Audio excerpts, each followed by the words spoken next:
Hello, hello, hello, my fellow noobs. How have you all been doing for I don't know, the past month? I am the Perpetual Noob, and it feels great to say welcome back to another exciting episode of Noob's Adventures in Destiny. Today we are taking on the Vault of Glass for the second time. So as you can see, this episode is a little long. So grab your favorite snack. I am partial to Junior Mints. Sit back and thank you for hanging out. So we're doing some post-commentary. You can tell it's just me speaking right now.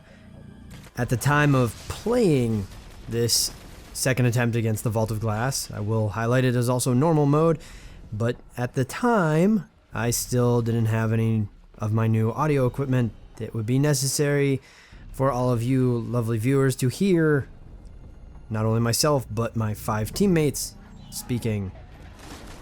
But I can tell you this, that since I'm recording this commentary right now, I do finally have that new audio equipment. So next time we go on a raid, you'll be able to hear everybody. And it will be live, chaotic commentary. Won't be nearly as calm and collected as the commentary we're experiencing right now. Because I can tell you that when we were actually going through this, everybody's talking all the time. If it's not about the mission, it was about whatever. It gets very crowded. So again, yes, this is post-commentary. And this is actually a full Vault of Glass run. We get all the way to Atheon.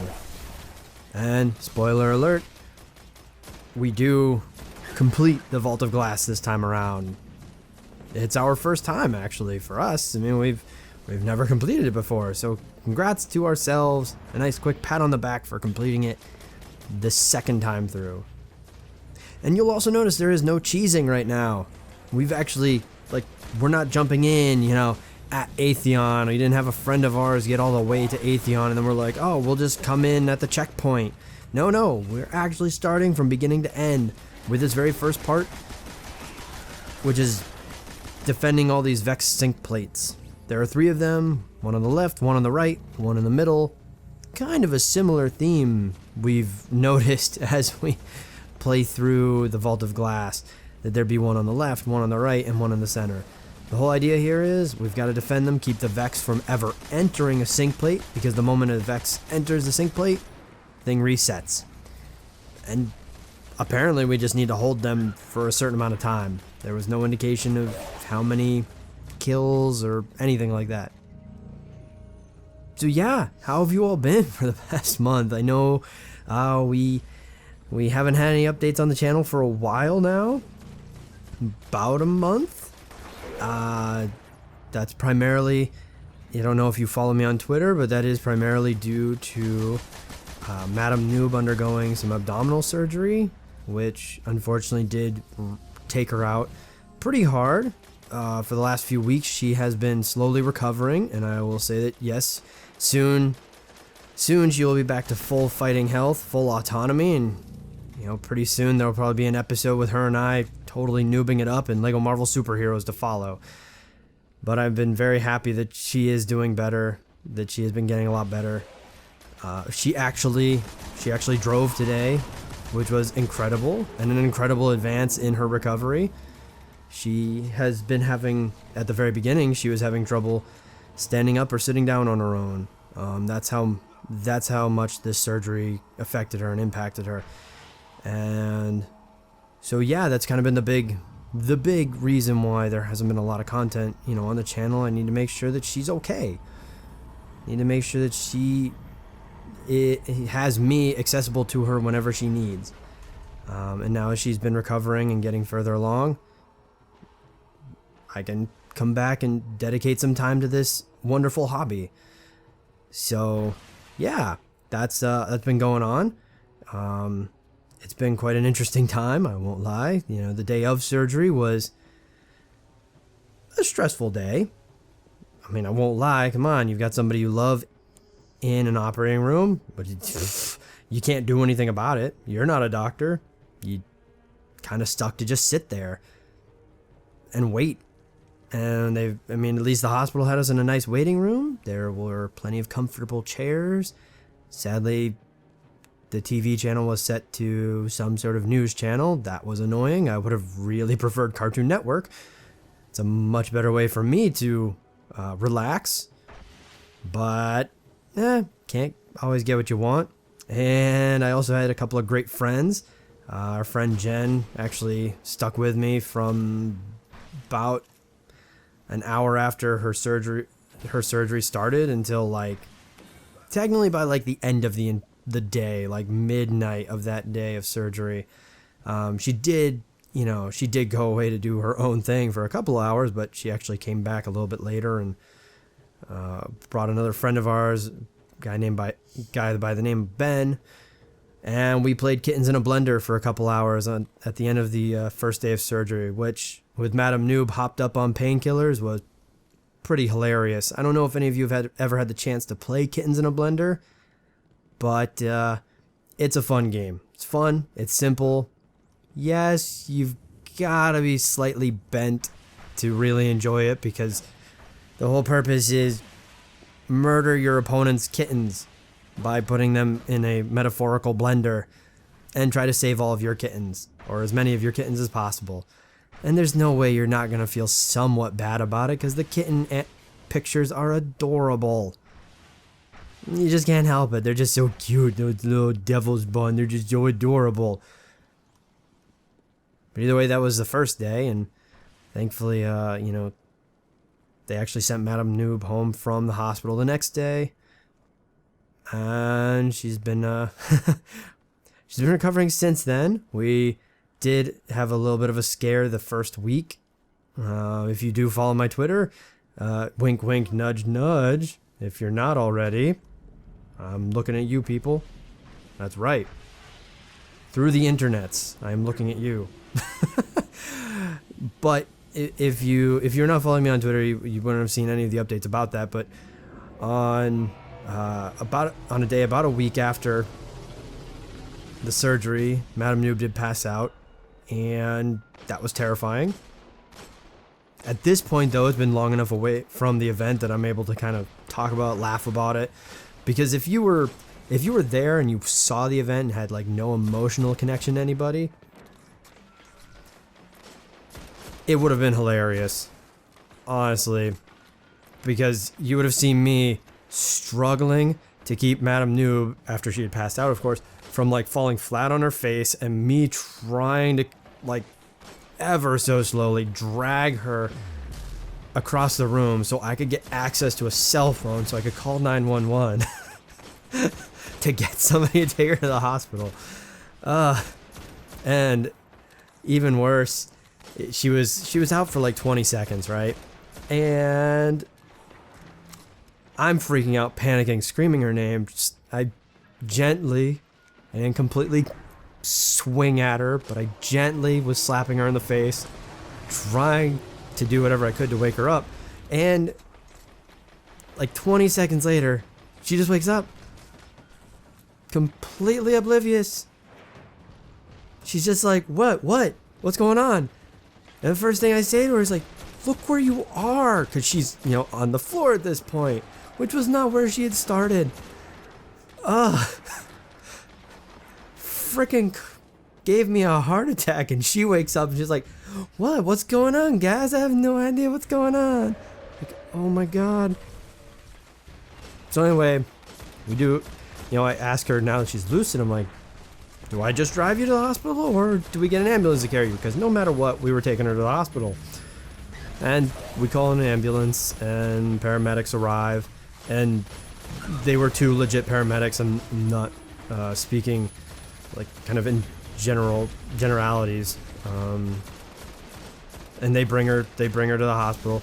Takes me like 10 to 15 minutes to find a parking space. Seriously, and it wasn't like, oh, let's just drive around this one parking lot and wait for somebody to move. No, I drove through like 4 parking lots and along streets, and I eventually found a spot along the street. So there I was, losing my mind because Madam Noob was being brought into the ER, And I can't freaking park anywhere, so I can't even be by her side while she's being brought into the ER. Ah, man, that day sucked. And that's from me, the guy who was perfectly healthy.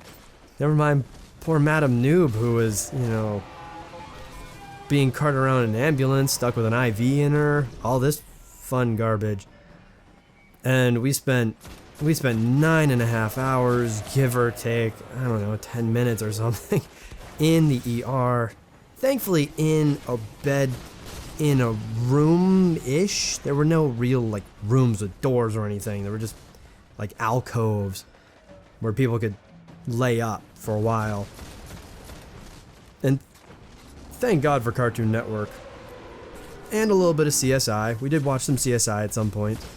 But once those kind of ran out, or we got a little too sick of them, we swapped over to Cartoon Network just to try to maintain some semblance of sanity.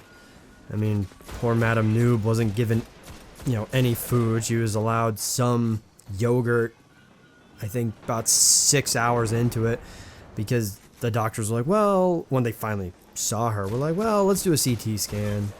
But we can't have you eating anything because that could affect the CT scan results, blah, blah, blah. Meanwhile, she hasn't eaten in like 24 hours. So, fun times there. And the whole time, you know, we're wondering, okay, she's been allowed to just be by herself for like 3+ hours.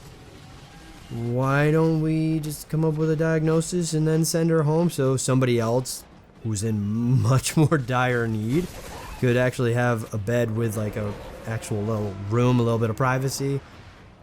American healthcare, everybody. Woo! I feel like it's obligatory for me to start a chant for USA or something at this point, but forget that. So we got past that incident.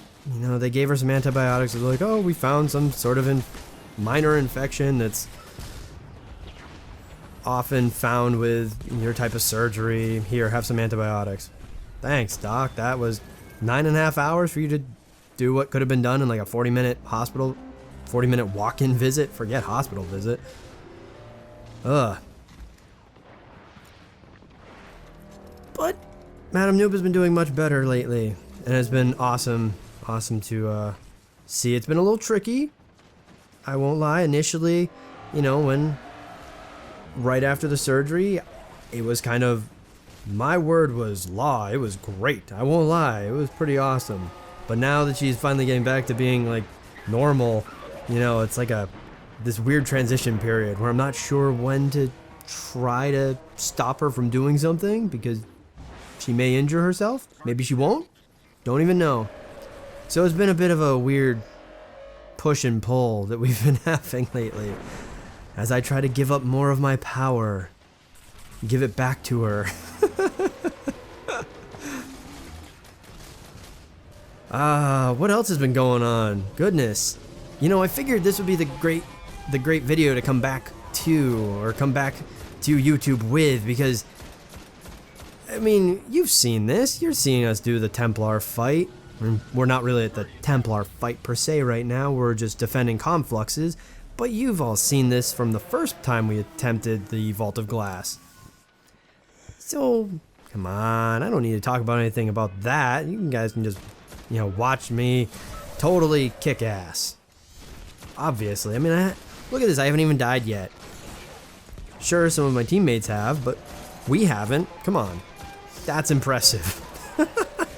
That's impressive because not only have we not died yet, but we're using a blue primary. Yeah, that scout rifle is a blue. Well, I mean, I don't remember its name off the top of my head, but that's the scout rifle we've been using. Jeez, I'm trying to think of how long it has been to this point. You know, to this point during the Vault of Glass. I think it's been, geez, since like level 14 or something. And you've seen so far that at this point, we're level 29. It's been a long time using this blue primary. And that's not for a lack of trying. Well, maybe it kind of is. We really haven't been running too many of the Vanguard strike playlists at this point. So we haven't really been farming Vanguard marks to buy a legendary primary. I suppose we could have been doing that for a bit. Meh. Either way, we are holding our own impeccably for having what would be considered a very underpowered weapon right now. So what else has really been going on for the last month? Oh goodness. Well, I officially put in my notice at my job, my current job. I did officially let my manager know. And I say officially because when I went to my manager and spoke with her that I was going to be leaving, by the end of that little discussion, she said to me, hey, well, okay, we can get the ball rolling, but, you've got to give me an official letter as well. And I won't lie, this is the first time I've ever officially left some sort of job that wasn't like, oh, hey, I'm working at a hardware store. So I didn't know that a letter was actually something that had to happen. But apparently I did everything in the appropriate order. Because apparently you're supposed to speak with your manager in person first and then hand a letter over. So fantastic. I unintentionally did everything right. Go us. Yeah, so I did turn in my letter, and my last day will be, oddly enough, in about a month. So, first off, I'll get into kind of all the emotional impact of all of that in a moment, but first off, what does that mean for the channel? For the first month, not all that much. Videos will be coming up, now that I'm back, videos will be coming up every other day. But once I'm no longer at work,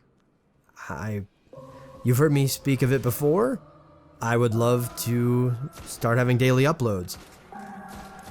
And I'm hoping that with no longer having work, that will be a thing. The daily uploads will be a thing. Saturday to Sunday, videos will be, Sunday to Saturday. I mean, that daily uploads will be a thing. So that's what you all can look forward to. Honestly, it'd be pretty exciting if I was able to get back to a pattern of uploading once a day. That would be pretty fantastic. I know that even these past few weeks, I've kind of been jonesing to produce content, put something out, do something, so it feels really good to be able to get back behind the microphone and in front of the video screen. Though in this case, since it's post commentary, I'm watching this footage as it happens rather than actually affecting this footage as it happens. But it's still great to finally be doing it again. But yeah, that's kind of the idea for the present and future of the channel. Present, things will happen as they have for a while now, a video every other day. But come the beginning of March, by about the second week of March, I'm hoping they'll start seeing more videos, hopefully more games. Right now I know we're kind of at about, let's see, we got Destiny, we've got Binding of Isaac Rebirth, we've got Bayonetta 2, we've got Lego Marvel Superheroes. I'm hoping, and I know I've mentioned this in previous videos, I'm really hoping that we can get to a few more games, maybe finally get back to posting some League of Legends content. Oh my god. Maybe some newer games that we've just started playing, like Darkest Dungeon. And look at that, first death took about 20 minutes. I'm just saying, we're good. We are pro. But seriously, that took forever for us to finally die once. But yeah, there will obviously be Bloodborne. Funny enough, my last day will coincide pretty nicely with the release of Bloodborne, so there will certainly be plenty of videos for that. planning on doing another blind run. Because, I mean, what? You know, like I've said before, I went into Demon Souls with the strategy guide, and yes, was it awesome to be able to rush the platinum trophy? Sure. But come on, it's so much more fun with those Souls games to figure them out and beat them on your own and get through them on your own and conquer that mountain, so to speak. So Bloodborne will be another blind run. But yeah, so there will definitely be, whole idea is more content and better content. And who doesn't want that? So yeah, I have put in my notice in my job. That was not a decision made lightly. It was, I would say it was a decision made probably 5 years in the making, honestly. It was not easy. It was one of those moments where you build it up in your head so much. Like, I was almost expecting a fight with my manager. That there was going to be yelling, that there was going to be crying. I was expecting it to play out more like breaking up with a girlfriend or significant other. Not to put a gender to this. Breaking up with a significant other is how I envisioned it happening. Even though intellectually I knew that no, this is a business. You work for a corporation. By definition, a corporation is a psychopath. They hit all of the traits of a psychopath. You leaving for a corporation means nothing. But emotionally in my head, I was just freaking out and incredibly anxious. Especially the days like leading up to me kind of running out of time and needing to say to my manager, hey, I'm going. I'm done. Even so far as I kind of maybe bent the truth a bit when speaking with her. Because I was just so nervous. It's almost like again a conversation when you gotta break up with your significant other, and you have this plan. You're like, this is what I'm gonna say. This is what I'm gonna do. This is how I'm gonna present myself for this conversation. And then you get to that conversation, and you don't have that script in front of you, and damn, do you just botch it? Does that whole mental script kind of go right out your window? I mean, even right now with this post commentary, usually when I do any sort of post commentary, I actually have notes written out, and so I shouldn't even call them notes in that case. It's usually like a script that I'm kind of following. Not to say that everything I do in a post commentary in those scenarios either is just me reading off a page, but it is much more structured than even what I'm doing right now. Right now, this is what I'm calling live post commentary, because I have bullet points of things that I wish to kind of cover while we're going through the Vault of Glass. Again, like I said, this is an hour and a half. This is plenty of time to talk about a lot of cool stuff.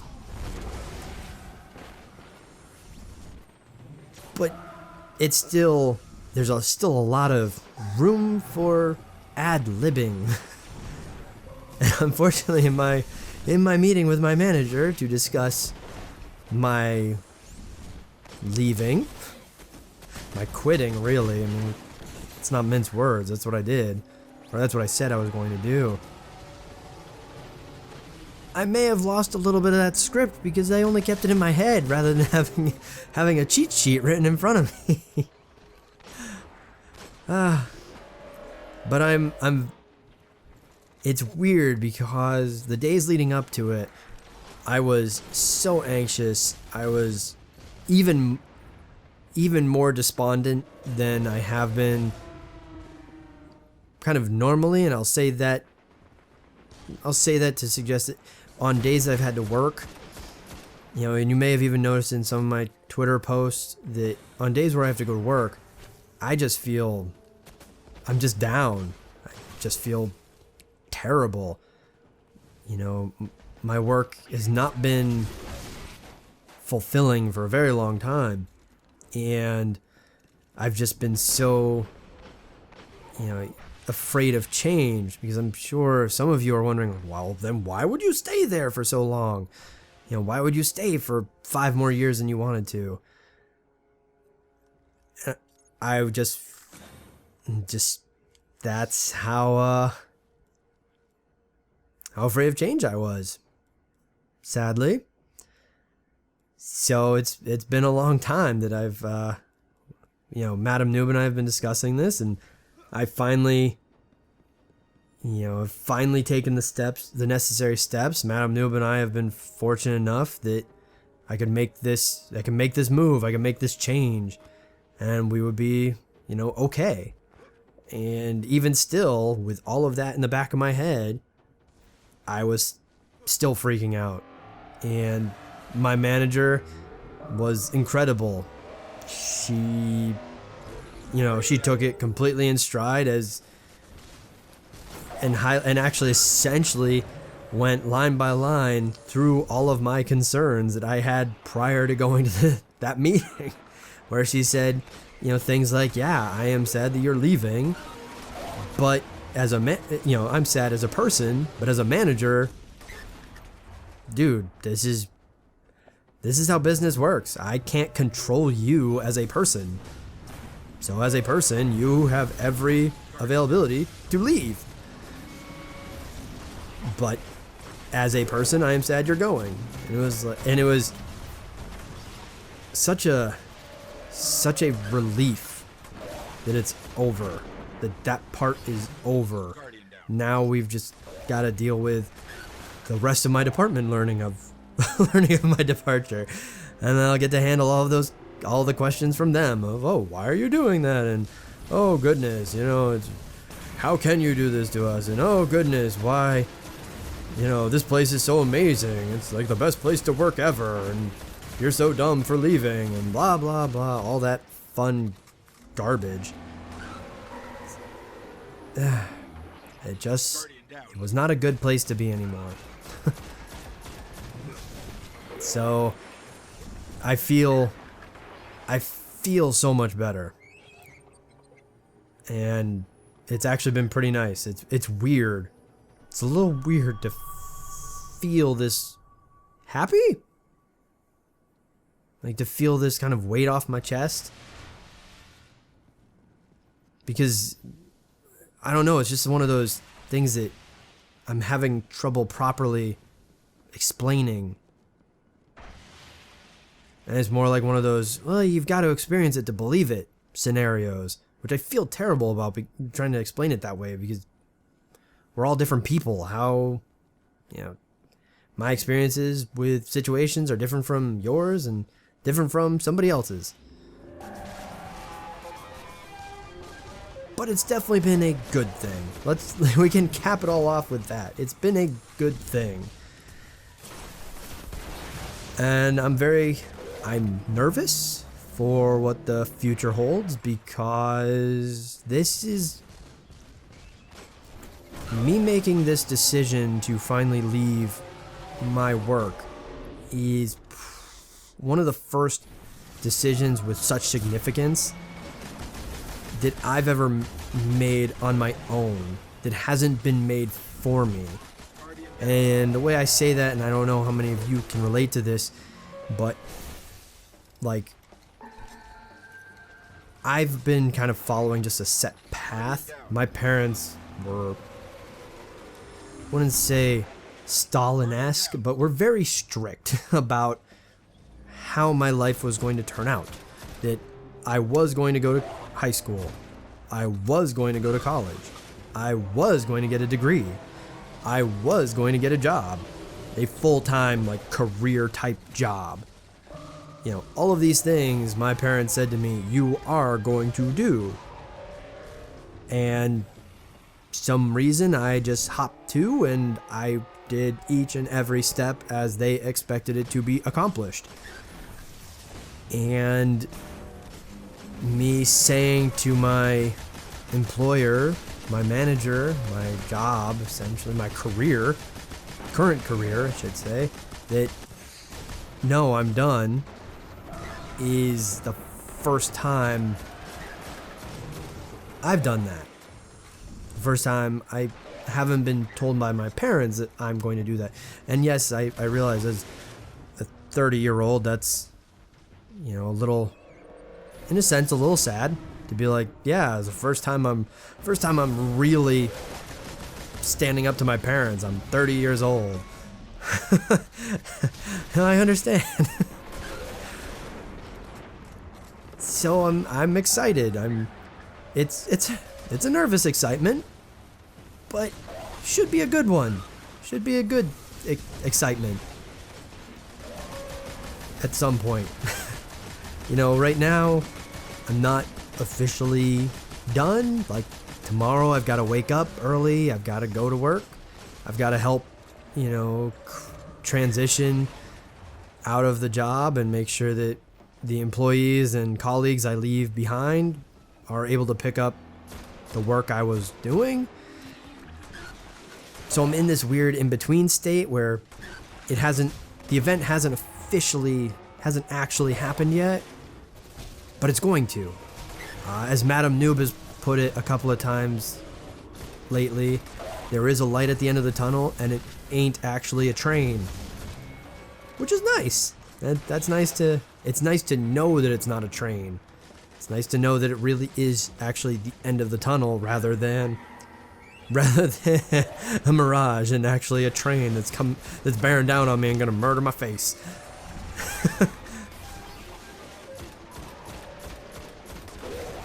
So yeah, that's been about the last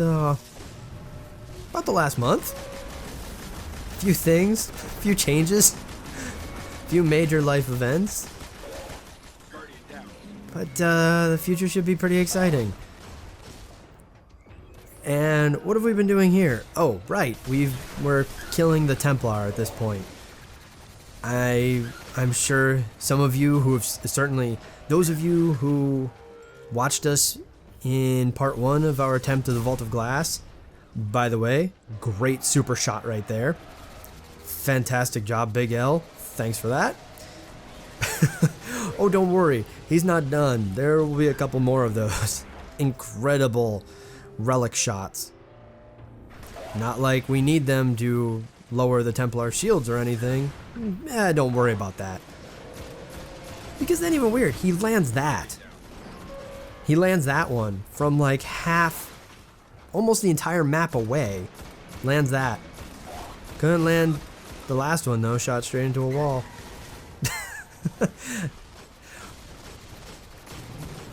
But if you did see part 1 when we attempted the Vault of Glass for the first time, you saw that we got Found Verdict, a legendary shotgun, mind you, twice on that attempt. And I'm sure you all just happened to notice that we got it a third time here. And I'm already using it.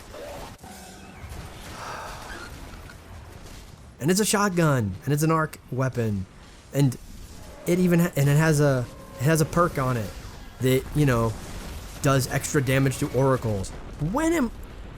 Aside from during this portion of the battle, during this portion of the raid, I should say, when else am I gonna be close enough to an oracle for a shotgun to make a lick of difference?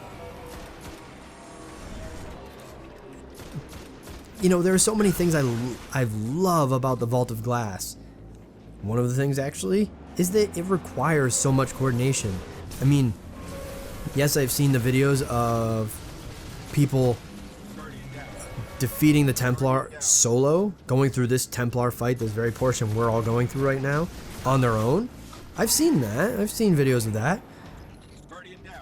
But there's no way somebody will individually go through either the cleaning up the oracles portion of this fight, the defending the confluxes portion of this fight, or the defending of the sync plates at the very beginning of this raid. There's no way. You need at least 3 people. At least 1 on each sync plate. At least 1. You can maybe get away with defending the 3 confluxes with 2 people. Maybe. Now I haven't run around the internet and found too many videos of people, you know, minimizing the team size to defeat the Vault of Glass.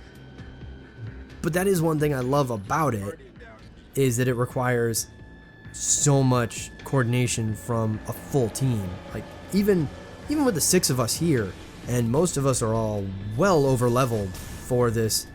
See, there's another one. There's another great super shot. But even with all 6 of us being over leveled, I mean, you've seen that we're like level 29. Big L is, I think, at least 30, if not 31 at this point. Smeezy McTeasy, I believe, is 30 at this point. He achieves 31 by the end of this. Crazy enough. And this is a level 26? 28? I think 28 raid. We're still having trouble. We're still taking our sweet time taking care of this. That's awesome. I think, you know, coming from a background of MMOs like World of Warcraft, Final Fantasy XI. Yes, that's not a shit ton of MMOs that I've just listed, but whatever. There's still 2 of them. And coming from the one that's essentially defined the standard of MMO for the last decade plus, raids are supposed to be hard. Raids are supposed to require a shit ton of people. Raids are not supposed to be easy when you even have a shit ton of people. And the Vault of Glass isn't easy even when you have a full team. And hooray, I got raid equipment. Look at that. It's amazing. It'd be so amazing if it wasn't so useless. Thank you, Bungie, for that incredibly stupid design decision. I mean, a little bit, yes, thank you, because it allows us to get to level 31 without having to do the raid. That's fantastic. We don't have to play the Vault of Glass over and over again to hopefully get all the drops. Now, mind you, this run through of the raid, we get 3. We actually get the 3 you can get on normal mode, because you can only get the helmet on hard mode. We actually get the 3 in this one run of the raid. So if we needed to, we actually would have been just fine. But Bungie decided, nah, let them buy gear that's better than raid gear. Let's completely neuter the equipment that comes from the raid. Now, mind you, there are still weapons. I can't. Sorry, I just can't help but laugh at the fact that Hova fell to his death. Seriously, this bit of navigation, sure, requires a little bit of, I'd say, I don't even know what to say for this. You just gotta make sure you don't die. You're falling. Everybody has a double jump or a triple jump. Just catch yourself somewhere before the ground. And he didn't.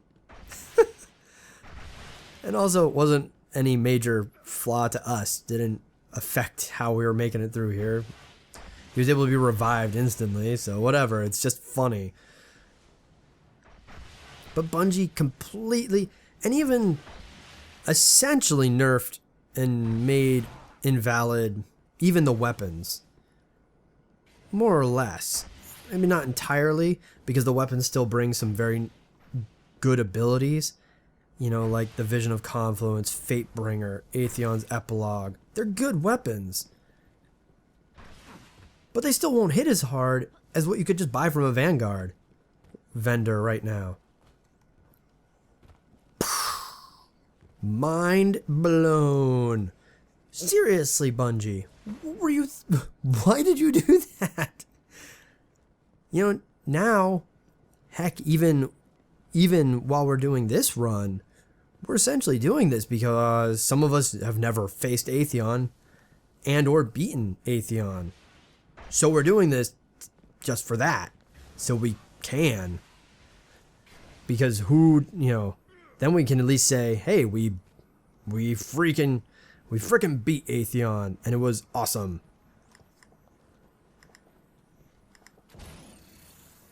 But Bungie, I really hope, I really hope you fix that for House of Wolves. Please, Bungie. House of Wolves, fix it. So it's not horrible.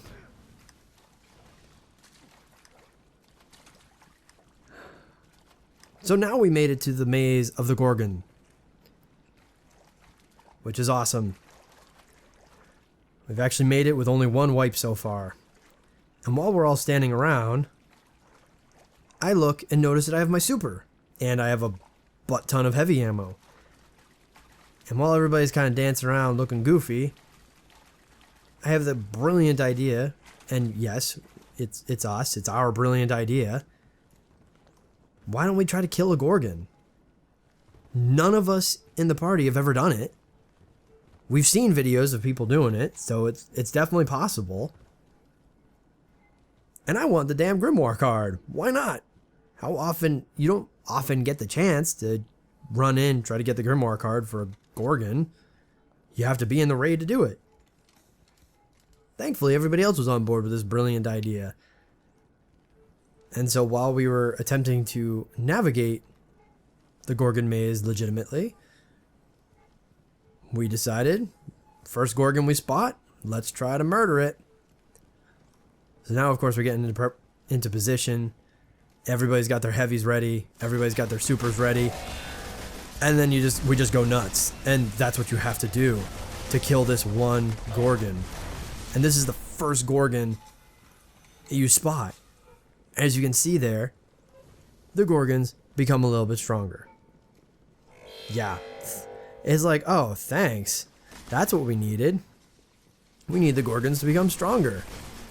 So, sadly, we get spotted by the second one, and it took everything we had to murder the first one. We weren't murdering this one. Especially with it being stronger, meaning more health, so more defense, so it takes longer to murder. Yes, we did try it a second time on the first Gorgon. I don't know why. None of us had our supers, and they're like, we can do this, we can totally do it. And we needed our supers in the first frickin' place. But we did it once, which netted us the Grimoire card. So, I'm gonna read that Grimoire card. Deep in the vault of glass, the fabric of reality bends to the will of the Vex. Warlocks speak in tones of awe of the Gorgons, creatures that seem to possess a dreaded, almost unimaginable strength, an ontological weapon. Like the Oracles and the Templar, the Gorgons reputedly possess the ability to define what is and is not real. Whatever they perceive becomes subject to erasure at their will. Until a countermeasure can be found, Guardians must avoid their gaze at all costs, or reply to any detection with immediate, overwhelming force. The Gorgon's ability must be tied to the nature of the Vault of Glass. We can take some solace in the clear fact that the Vex cannot manifest this power in the world outside. Yeah, so that's the Gorgon's Grimoire card. And a couple of things. One, could a whole team of hunters cloak past them? I don't know the answer to that question, which is why I'm asking all of you. Perhaps some of you have attempted it? Maybe? I haven't watched any videos of hunters attempting that, so no idea. 2. A little bit of a Young Justice joke here. What is overwhelming force? What if, could we actually do this with whelming force? Nobody's ever just whelmed. 3. We have gone through, as the lore states, we have gone through a golden age. Like 800 years of a golden age of Earth and space exploration and awesome stuff. And nobody's thought to bring a mirror to defeat the Gorgons. Nobody has read, and now, I won't lie, I originally thought this story was of either Theseus or Odysseus. I had to look this up, but nobody bothered to, in this golden age, nobody's ever read the story of Perseus. You know, the guy who used a mirror to defeat Medusa. He just used a mirror, looked at her, and then cut off her head. Because through a mirror or reflective surface, her powers couldn't turn, her eyesight could not turn him to stone. Really? Somehow, in all this technological wonder, nobody has a good enough mirror? I call bullshit. Really? What do you... The Gorgons are a cool idea. That they're these crazy harpies that are practically unkillable. Cool. And if they spot you, they kill whichever guardian they have spotted. I don't like the fact that they somehow kill off the whole party. I understand why, just as a gameplay mechanic, because you can't have everybody trying to run through and, you know, one guardian drops. Okay, everybody waits, sends the next guardian in to get them. Then they drop, and so on and so forth, you know, through all 6 guardians, and y'all wipe anyways. Fine, gameplay, hand-wavy mechanic stuff. But the idea that there isn't... Like, even they could have introduced this in the game, that somewhere within the Gorgon maze was the mirror.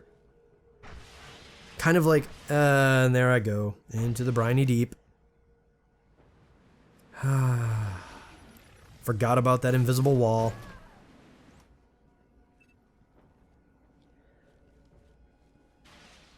So anyway, they could have done that. That it would have been like the relic, almost like one of those relic shields. They could have written it in, but it looks like a mirror. And when the Gorgons spot you, you know, use its either the super or the grenade ability, and boom, the Gorgon is not even killed. Don't even, fine, you want to make it challenging, fine. You don't even kill the Gorgon instantly. You just disable it for like, I don't know, 10 seconds. Almost killed myself. You just disable the Gorgon for 10 seconds. That either gives the team enough time to murder the Gorgon or to run the hell away. How cool would that be? Oh, and by the way, I'm the best teammate ever. I revive teammates to death. Aren't we so great? Oops. Sorry about that, Q Daddy. That's, yeah, my mistake. I think that would have been a beautiful, simple, elegant way to solve the, I'd say almost the contradictions within the Gorgon's description. That they look at you and they'll kill you. Fine, like Gorgons of legend. Like Medusa and her kin. Great. Yet we have no way to reflect that gaze back. And that kind of ties into another issue I have with the Vault of Glass as a whole. Now again, I was saying that I love its design. I love that it requires No, Q Daddy, don't do this. Don't come back for me. No, I know that it's bad. No, Q Daddy. Oh, I'm like an albatross. But my issue with the Vault of Glass is that there's no, yeah, you'll find these grimoire cards, but there's no other story around it. There's no exposition. Like when you start any other strike, you start any other story mission. Okay, now I'll preface this that I haven't finished all of the Dark Below content yet. So maybe they fix this in the Dark Below content. But in any strike, in any story mission, you get a voiceover from one of the many myriad characters on the tower. And they give you a brief mission rundown. Oh, there's something living in the Devil's Lair under the Earth. Oh, there's something living under Venus. Oh, there's something living under the Moon. Okay, now I'm realizing those all sound very similar. Oh, you've got to go get the Eye of a Gate Lord. There, something doesn't sound similar. Haha. A little bit of diversity. And then when you finish that mission, you get another voiceover with exposition. Vault of Glass, you don't get anything. You just show up, you do the little space travel-y thing, then you show up on Venus. That's it. And you'll see it later. Once we do finally beat Atheon, there's nothing after that. Somehow, you kill Doctor Who, and nobody cares? Nobody else in the Destiny universe gives a shit. There isn't even the speaker to just put in a good work. Hell, Peter Dinklage doesn't even say it. Nobody freaking says anything. That's it. It boggles my mind that Bungie wrote up this, I would say, very interesting raid setup, but didn't just add a little bit, just a little bit. Were you guys unable to bring back Nathan Fillion, Gina Torres, other voice actors? Bill Nighy. Jeez, I'm coming up on blanks on the names of at least some of the biggest ones. Peter Dinklage. You gonna bring them back to be like, hey, can you do a little bit more for us? Can you give us a little bit more for this particular mission? Really? I think it was just a huge missed opportunity from Bungie, that they had such a cool gameplay concept, because again, the raid is very cool, and as we get to this Atheon fight, you'll see a lot of really cool stuff that they did with this. But it kind of takes you out of the experience a little bit, that there isn't that usual exposition, that usual flow of any sort of lore, any sort of dialogue. And something else, now mind you, we're all just standing around right now. I'm trying to remember what we were talking about. I don't know if we were asking about the price of candlesticks or what we got for each other's birthdays or something. I don't remember anymore. Unfortunately, that's what happens when you've had a kind of an action-packed month. You kind of forget certain things.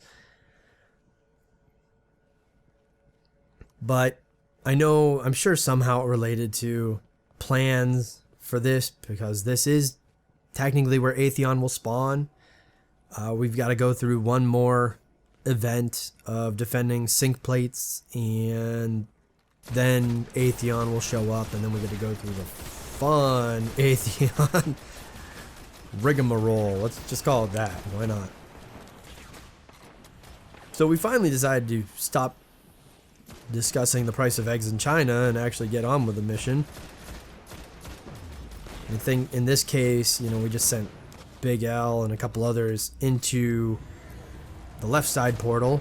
They're doing things in there, which involve grabbing a relic. We've got to stay out here and defend a sync plate, which is great because the game will shove these Praetorians at us. Which, again, look at this, level 27. We're level 29. And it still takes a ton of ammo and a ton of damage to drop those things. And the moment it touches that sync plate, whoop, all progress lost. Instantly. It is fun. It's not even like a, built down. Yeah, see? Praetorian touched the sync plate. We've got to work it back up. Not even just a slow degradation on the sync plate. It's just instant, reset. But that's nitpicking. Again, a lot of what they've done with this Vault of Glass was really cool. And I have yet to experience Crota's End. But from what I've at least heard from the community, it sounds like Crota's End was not given as much care. I'll say it like that. Was not given as many cool objectives or objectives requiring teamwork. I've certainly heard, and I don't know if any of you have seen videos of people soloing Crota's End. And that's just horrible. Really? Really, Bungie? You made a raid, an event that's supposed to be endgame content, meant for multiple people. You made it soloable. Soloable. That's just a funny word when you actually say it. And I understand that players are going to find whatever exploits they can. Makes perfect sense. That's what players do. That's what the community of the internet allows players to do, is find every trick, every exploit, every advantage they can. Great, that's fine. The fact that they designed endgame content that had tricks and exploits in it that allows players to do this on their own? For shame. I mean, for shame. Fie and shame, Bungie. Come on. You made this one. You made the Vault of Glass. This is so cool. There is no way you can do this with just one person. It is actually impossible. Because the only way the portal works is if somebody is standing on the sync plate and holding it down. Right there, that means you need at least 2 people. And I think the minimum I've heard that the Vault of Glass can be, or at least this last portion, I should say, I can't even say the entire raid. I'm saying this last portion of the Vault of Glass was 3 people. That's the minimum. Good work, Bungie. I mean, yeah, really, probably, should have really made sure to design this that it requires 6 people to be completed. Fine, whatever. But instead, at least it still requires a team. Granted, it's a smaller team, but it's still a team.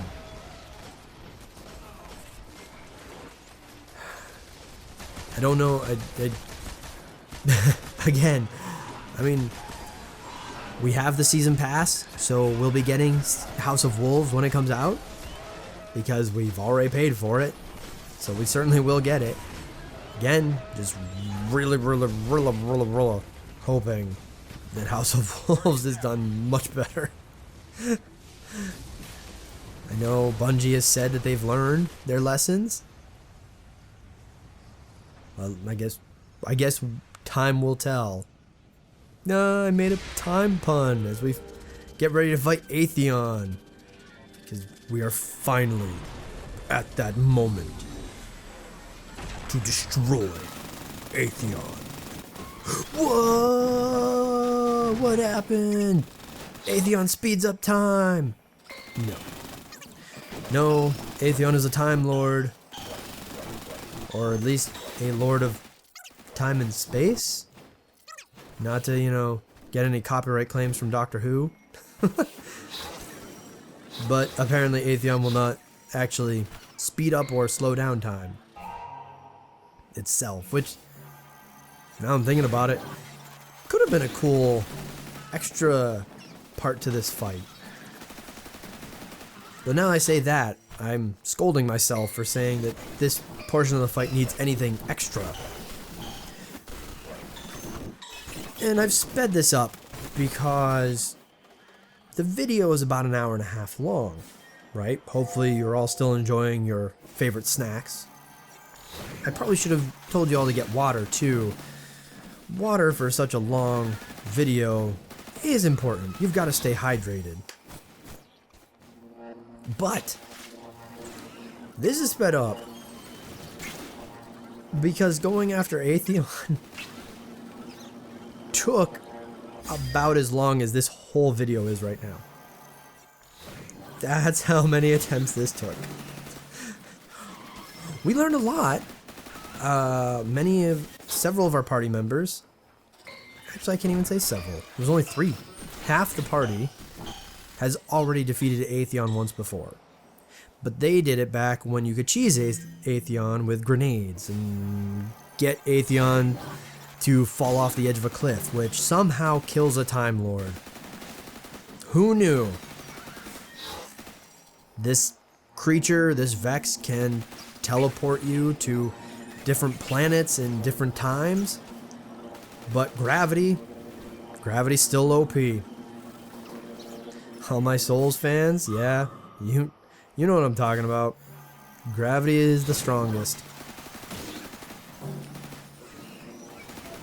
So there was a lot of, I'd say, growing pains as we took on this fight the legitimate way, the way that Bungie had kind of designed this fight to go. So the whole point for this fight is Atheon shows up. Blah. Death, doom, destruction, all that bad stuff because Atheon's a super boss. Oh my god.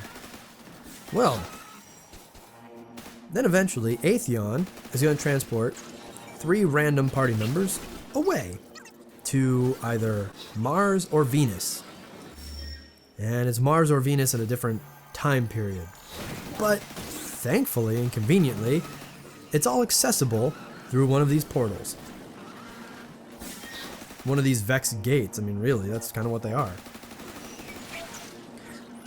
So the 3 people who are stuck on the outside of the Vex gates have to stand on the Vex sync plate to leave the portal open. So those 3 that got sent through the portal can finally come back. If the Vex sync plate is inactive, the 3 players, such as ourselves right now, can't get back. And if we can't get back, well, everybody wipes. Because eventually the oracles get you somehow. Actually, that's an interesting idea. I don't know if we ever encountered our 3 teammates getting stuck in time. I wonder what would happen then. I mean, would we just, the reason why I ask is I wonder if we'd just be stuck forever. Would we just be stuck in Venus or Mars forever? Probably not. We probably, somehow the game would just be like, okay, you've been here too long, bleh, everybody dies. So but the 3 who get sent to another planet, one of them has to pick up the relic. And I'm unclear whether or not it's the same relic that you used in the Templar fight. It's certainly of similar design and similar function. But I don't know if it's the same one. Never mind. I'm just breaking my brain trying to even think about whether or not it's the same one or not. Let's just say it isn't. Anyway, somebody must pick up the relic. And the other 2 people must kill oracles, like we've just done. And I'm realizing that this is one of those moments where we're stuck. And apparently we just die. Eventually, the game just says you died. We were stuck on Venus and we couldn't get out. So eventually we just died. But those three through the portal have to kill all the oracles in that portal and then come back. Once you come back through the portal, Time's vengeance occurs because killing all the oracles means that the guardians are in control of their own fate, or make their own fate, as the text will read in the lower left corner of the screen once you've killed all the oracles. And then Time's vengeance kicks in, and for 30 seconds, everybody on the team has infinite supers. Super cooldown is like 1000%. Your super just comes back all the time. And it's, you know, a gameplay thing. It allows you to go nuts on Atheon for about 30 seconds. Which is really nice. Very necessary. Atheon has a shit ton of health. And even in our successful run, we have to use Time's Vengeance like 7 times. Yeah, that's how much health this guy has. It's crazy. So during all this time though, all of these attempts, as you can see, we go through a lot. But each one of these attempts, we learn a little bit more. We start to understand a little bit more about how this fight works. Eventually, we came to the system that if we came into like a pecking order of who gets to control the relic. Because in addition to the relic being necessary for not dying to the oracles, the relic has a cleansing feature. What you'll see every once in a while, and you've seen so far even, is the screen going black.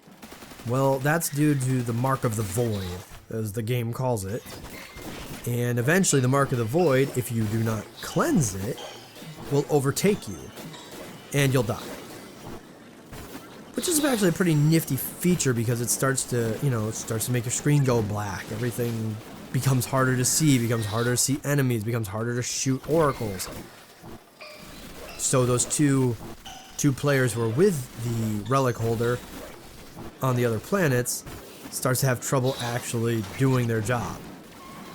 It's a pretty nifty mechanic. Now during Time's Vengeance, the relic holder can use the relic's shield infinitely, can just hold it down. Right now it's on essentially like grenade cooldown.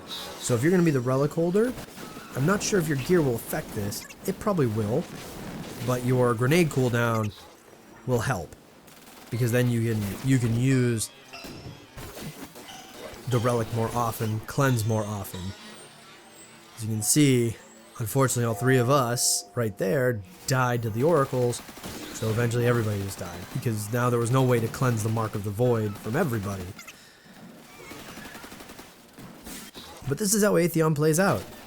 3 people go in, relic holder goes after the enemies on the ground. You saw a few hobgoblins there. Relic holder lunges and punches and beats the crap out of them. 2 other players deal with the oracles. Relic holder cleanses the other players. Every so often they pop back out of the portal. Everybody's got supers forever. Hunky-dory, la-di-da, yippee, yippee, yippee. I don't know what all that gibberish was about. It just seemed appropriate. Now, a couple of quirks. So that's the plan. 3 people go into a portal, grab the relic, kill all the oracles, come back out. You start wailing on Atheon with supers like crazy. Fantastic. Sometimes, and you'll see examples of this, sometimes when you come out, damn, my timing is good. When you come out of the portal, sometimes you go right back to where you were. So you go right back to the planet you just came from. We couldn't discern a pattern as to why. It just seemed to be something that would happen every once in a while. I mean, we started to have our theories, of course. We started thinking, well, maybe it's because there was, you know, too many people around the portal, and the game said, oh, you can't actually fit through here. So you pop back through the portal into the planet where you were. Whatever. Honestly, I think it's a glitch. It's just a glitch in the Matrix, where every so often you try to come out of the portal and the game's like, oh, I couldn't handle it for whatever reason, and you pop right back into the planet you were on. That sucks, and is very annoying when it happens. Can also sometimes very easily result in, well, everybody dying, because I won't lie, it did seem to happen only to the relic holder. I don't remember ever being put back to the planet, back into the portal whenever I wasn't holding the relic. And the relic holder is kind of important. If for no other reason than for being the guy who can cleanse teammates. And we eventually, I mentioned we got into a pecking order for the relic holder. I was top priority on the relic holder because, again, I'm running around with a blue primary weapon. Everybody else on the team's running legendary or better. So from their standpoint, and it made sense, I essentially have the weakest primary out of everybody. So might as well put me on relic duty then, because I'm going to be doing the least amount of damage to the oracles. And oracles need to be killed quickly. Otherwise we all get infected too much and we all die. Made sense. Next on the list was, I believe, Smeezy, my brother. And then, I'm trying to remember who's third on that list. I can't quite remember. But that's okay. We had essentially 3 people, and we said, fine. If you get sent in the portal, you're going to be getting it first. If you get sent in the portal and this guy's not in the portal, you're going to get it. That sort of thing. Which actually worked out pretty well, because it made it a whole lot easier for us to say, oh, we're in, alright, this guy's picking it up right away, go.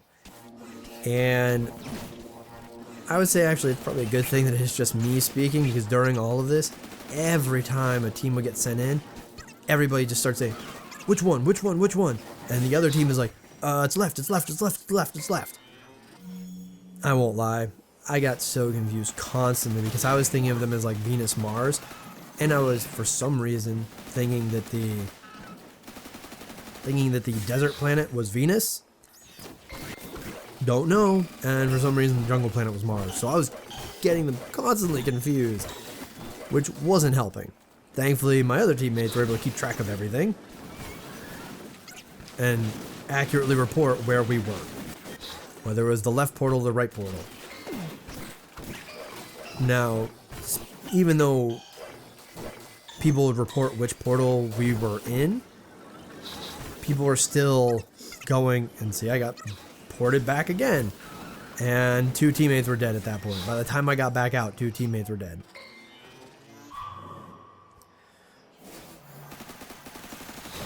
Now, the other quirk to this, which is another reason why it's very important for the relic holder to get out of the portal ASAP, is that there are these harpies flying around. And you've seen harpies before. You've seen them in previous videos. You probably have faced them yourselves if you play Destiny. They're not a big deal. Yeah, they're annoying because they can fly and they can get to places where you wouldn't expect enemies to get. No, these are a variant. They are called supplicants. And damn, I'm good. It's like I remember how this all plays out. Supplicants are harpies that fly towards you, and when they get close, they explode. And the explosion will pretty much one-shot just about anybody. Fun times. And there's a bunch of them, and they're a constant enemy. They will never stop. They are infinite. And they will come at you, they'll get close, they'll blow up, and you'll die. More often than not. Fine, sometimes you might survive it. Not often though. And that's a fun thing for the people defending the sync plates to deal with.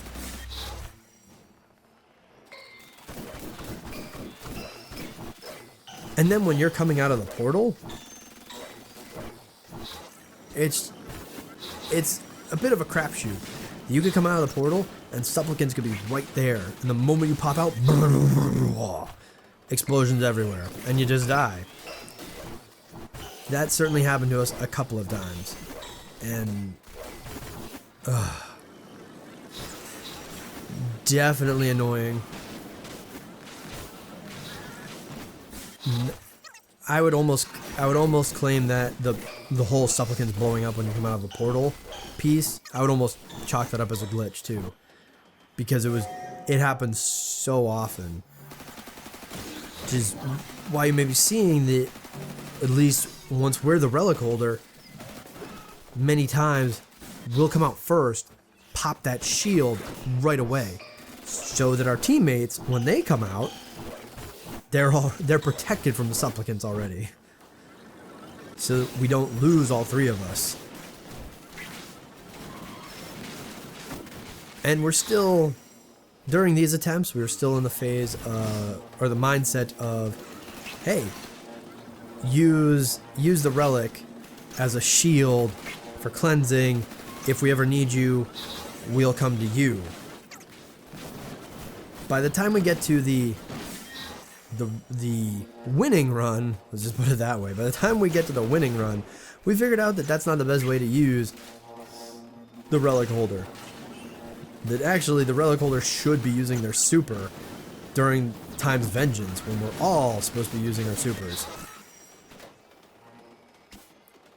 And it works a lot better than being perfectly defensive, because the relic shield, or the relic super I should say, does a shit ton of damage to Atheon. It's like a few thousand points per shot. And because during time's vengeance supers are infinite, you just do. It works great.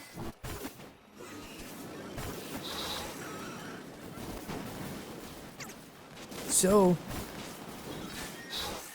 what else do we got? Let me take a look at my notes here. What else do we have? Not sure if you've noticed. There's another supplicant death. Ugh.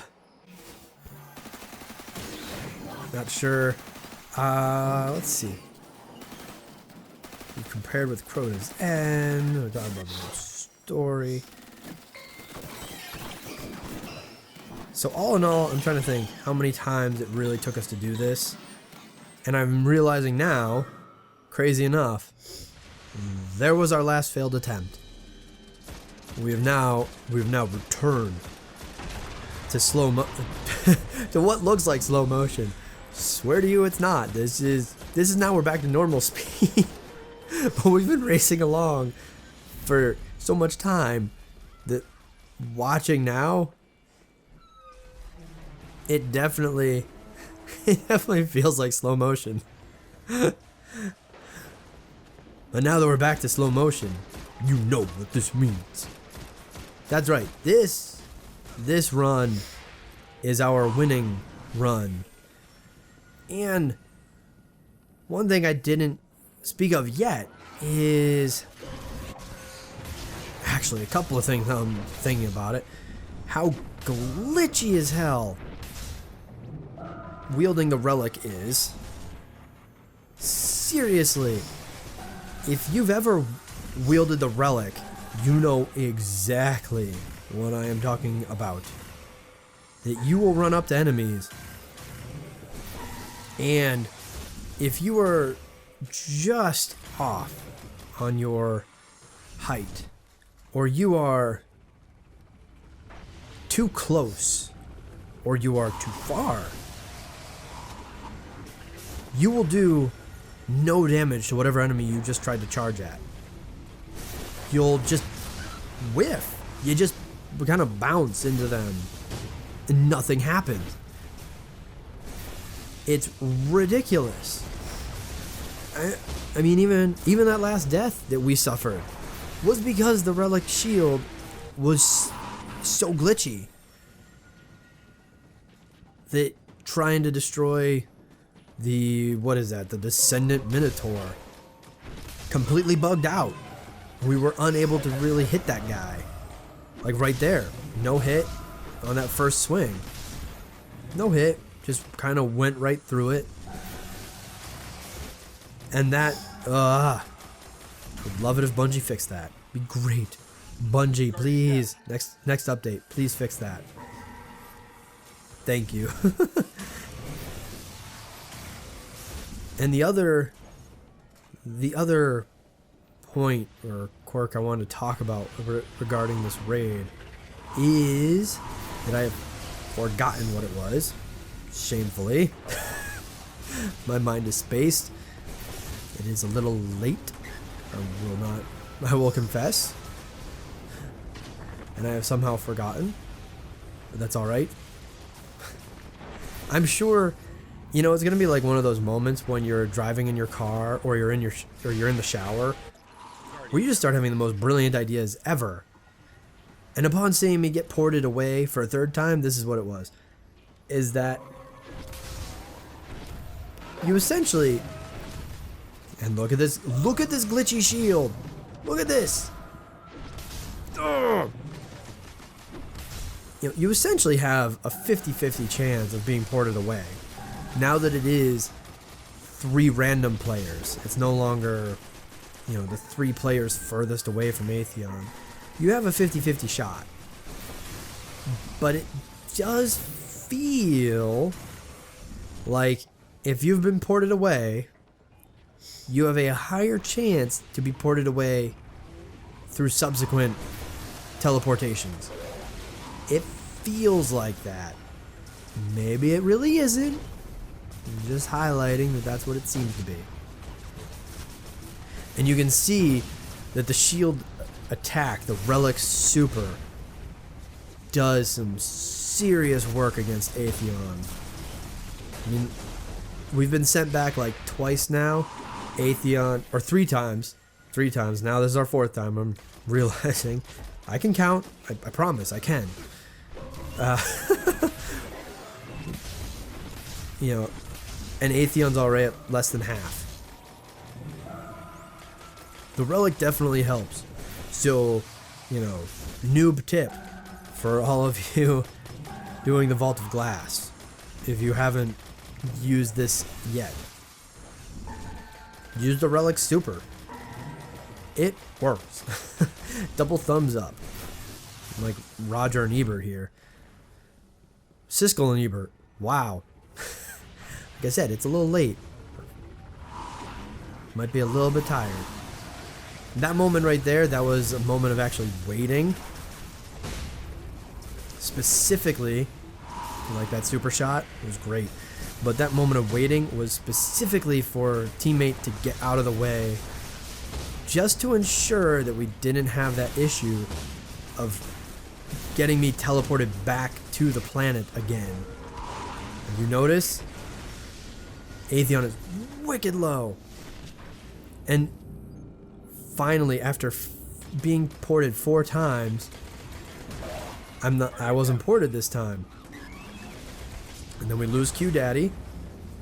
Also, the team that went in to retrieve the relic, one of them actually died in there and dropped the relic during this kind of what we were considering like to be probably one of our final runs, because much like this commentary right now, when we were playing, it was, by this point, it was getting late.